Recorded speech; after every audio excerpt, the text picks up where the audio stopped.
अब देखो जो थर्ड एप्लीकेशन है हमारा वो क्या है, किसी भी गैस के लिए उसके मास और उसके वॉल्यूम के बीच रिलेशन फाइंड करना by the help of Avogadro hypothesis, यानी अवोगाद्रो परिकल्पना को यूज करते हुए किसी भी गैस के लिए उसके द्रव्यमान और उसके आयतन, द्रव्यमान व आयतन के बीच संबंध निकालना।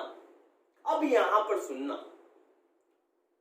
अवोगाद्रो के अकॉर्डिंग जब हम यहां पर रिलेशन फाइंड आउट करेंगे वो क्या आएगा, वो क्या आता है, अगर आपके पास कोई भी गैस है, अगर क्या है आपके पास कोई भी गैस किसी वेसल में और उसका वॉल्यूम कितना है, उस गैस का वॉल्यूम कितना है, मैंने बोला 22.4 लीटर, कितना है 22.4 लीटर। तो यहां से हम क्या देखेंगे, अगर आपके पास कोई भी गैस है जिसका वॉल्यूम कितना है 22.4 लीटर और यहां पर जो टेम्परेचर और प्रेशर है वो कितना है, या तो टेम्परेचर 273 केल्विन होगा या टेम्परेचर क्या होगा 0 डिग्री सेंटीग्रेड। जहां पर ये गैस, ये वेसल जहां रखा है, ये वेसल है, एक पात्र है, बंद पात्र है, किसका, गैस का। यहां पर कोई गैस ए भरी है मान लो, ठीक है, कोई भी गैस भरी है, ये वेसल जहां रखा है वहां का टेम्परेचर कितना है 273 केल्विन या 0 डिग्री सेंटीग्रेड, और जो प्रेशर है वो या तो 1 एटमॉस्फेरिक प्रेशर हो सकता है या क्या हो सकता है 760 mm ऑफ Hg। अब किसी को अगर ये नहीं समझ में आता तो सुनना, 760 mm ऑफ Hg का मतलब क्या है। देखो जो प्रेशर होता है वो डिफाइन होता है रो जी एच से, रो जी एच से, आपने कभी ना कभी पढ़ा होता। यहाँ पर रो का मतलब होता है डेंसिटी, जी का मतलब होता है ग्रेविटेशनल एक्सेलरेशन यानी जो ग्रेविटी है, और एच मतलब हाइट ऑफ कॉलम, ठीक है। हाइट, ये जो हाइट है ये वाली 760 mm ऑफ Hg है। यानी जब स्पाइरोमीटर, कभी आपने डॉक्टर को बीपी चेक करते हुए देखा होगा, अब उससे वो क्या करता है, बीपी चेक करता है, एक मशीन सी होती है कुछ ऐसी सी, आपको स्क्रीन पे दिख रही होगी, ठीक है, वो क्या कहता है धक धक धक धक, और यहाँ पर पट्टा सा बांधता है और उसे प्रेशराइज करता है।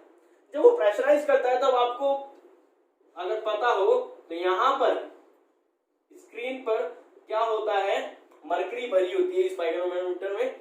इस डिवाइस के अंदर क्या होती है, मरकरी यानी पारा होता है। ये पारा ऊपर नीचे ऊपर नीचे ऊपर नीचे होता है, यानी इसकी हाइट कभी कम कभी ज्यादा होती है।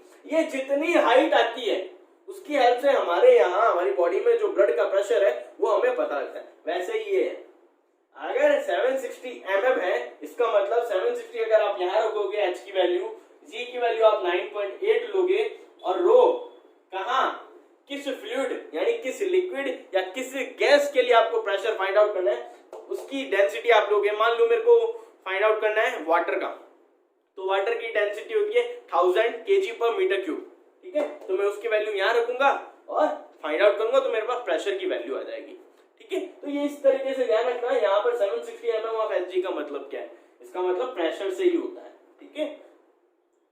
अब देखो मैंने क्या बोला, अगर मेरे पास इस वेसल में किसी गैस का वॉल्यूम कितना है, आयतन कितना है 22.4 लीटर है, और बाहर का जिस जगह ये वेसल रखा है, बंद पात्र का, वहां का टेम्परेचर और प्रेशर ये इतना है। अब ये जो टेम्परेचर और ये प्रेशर है ये सारे के सारे क्या है, स्टैंडर्ड है, यानी मानक टेम्परेचर और प्रेशर है, इसलिए हम इनको बोल देते हैं STP, यानी मानक ताप, मानक ताप, मातादा बोलते हैं, मां यानी मानक, ता मतलब ताप, दा मतलब दाब, स्टैंडर्ड टेम्परेचर एंड प्रेशर। तो यहां पर वो क्या बोलता है, अगर किसी वेसल में 22.4 लीटर गैस भरी हो और कहां पर हो, वो STP पर हो यानी स्टैंडर्ड टेम्परेचर प्रेशर पर हो, तो इस गैस का जो वेट होगा, जो भार होगा, वो किसके इक्वल होगा, इस गैस के मॉलिक्यूलर मास के इक्वल होगा। ये रिलेशनशिप ये बोलती है, क्या बोला इसने, दोबारा रिपीट करो मेरे साथ। वो बोलता है अगर आपके पास कोई गैस है जिसका वॉल्यूम, जिसका आयतन कितना है 22.4 लीटर है। कितना है 22.4 लीटर। कहां पर? स्टैंडर्ड टेम्परेचर प्रेशर पे। गैस किसी वेसल में जिसका वॉल्यूम कितना 22.4 लीटर, कहां पर है? एसटीपी पर है, यानी स्टैंडर्ड टेम्परेचर प्रेशर पे। स्टैंडर्ड टेम्परेचर प्रेशर की वैल्यू ध्यान रखना ये होती है। तो उस गैस का जो वेट होगा, जो भार होगा, वो किसके इक्वल होगा? उस गैस के मॉलिक्यूलर मास के इक्वल होगा। ये आपको ध्यान रखना है। अब इसको प्रूफ करके देखेंगे कि भाई साहब ये वाकई में सही बोल रहा है या गलत बोल रहा है। इसको हम प्रूफ करके देखते हैं। देखो अब इसकी अगर मैं प्रूफ की बात करूं तो देखो अभी हमने पढ़ा है कि जो मॉलिक्यूलर मास होता है, मॉलिक्यूलर मास यानी जो अणुभार होता है, वो किसके इक्वल होता है? 2 इंटू वेपर डेंसिटी के 2 इंटू वाष्प घनत्व के। ये अभी हमने पढ़ा है प्रीवियस लेक्चर में, पढ़ा है ना ये। तो अब देखो वेपर डेंसिटी, वेपर डेंसिटी को मैं कैसे लिख सकता हूं? यहां पर मैं लिखूंगा mass of certain volume of a gas at STP। मैंने क्या माना? मैंने कोई गैस ली जिसके बारे में मैं देखना चाहता हूं कि वाकई में इसमें 22.4 लीटर होता है और इसका जो वेट है वो मॉलिक्यूलर मास के इक्वल होता है या नहीं। वो गैस ली है मैंने कोई भी, ठीक है। उस गैस का पर्टिकुलर वॉल्यूम लिया है मैंने। अब वो वॉल्यूम कितना, वो मैं आगे आपको बताऊंगा कितना वॉल्यूम लूंगा मैं। इसको रिलेट किससे करूंगा? मास ऑफ सेम वॉल्यूम, उसी वॉल्यूम पर जितना इसका वॉल्यूम होगा उसी वॉल्यूम पर क्या लूंगा? हाइड्रोजन गैस लूंगा एट एसटीपी, यानी स्टैंडर्ड टेम्परेचर प्रेशर पे। वही किसको रिलेट करूंगा? हाइड्रोजन गैस से रिलेट करूंगा। तो अब यहां देखो क्या होगा, 2 इंटू, यहां मैंने माना जो वॉल्यूम है वो मेरे पास कितना है उस गैसेस का, दोनों गैसेस का, जो गैस ली है और जो हाइड्रोजन गैस ली है, दोनों का मैंने माना 1 लीटर। तो ये क्या लिख सकता हूं? Mass of 1 litre of a gas at STP upon mass of 1 litre of hydrogen gas at STP. ठीक है। अब देखो, अब यहां देखो मैंने माना, जो मैंने ये mass of 1 litre of hydrogen gas लिखा है, यानी मेरे पास जो हाइड्रोजन गैस है जिसका वॉल्यूम मेरे पास कितना है 1 लीटर है, तो उसका मास कितना होगा ये आपको ध्यान रखना है।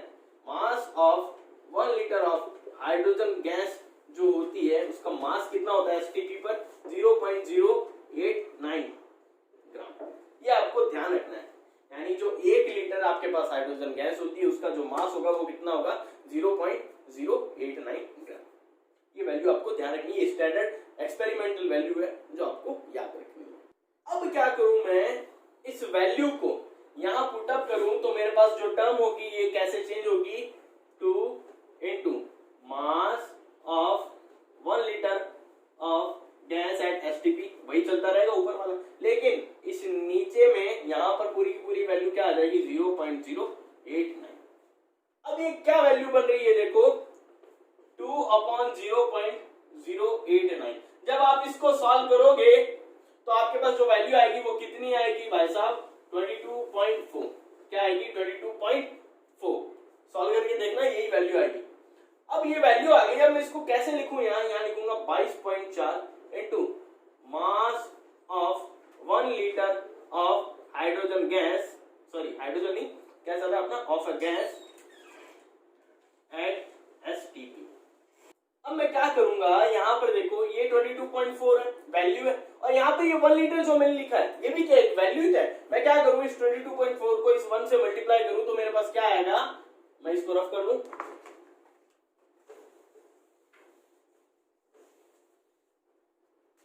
मेरे पास आएगा molecular mass equals to mass of 22.4 litre of a gas at STP.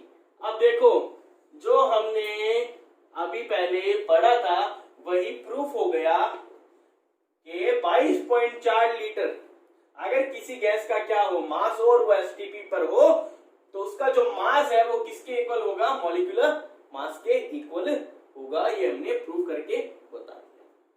ठीक है। तो यहां पर जो एप्लीकेशंस थी वो क्या है? अवोगाद्रो की एंड होती है। अब नेक्स्ट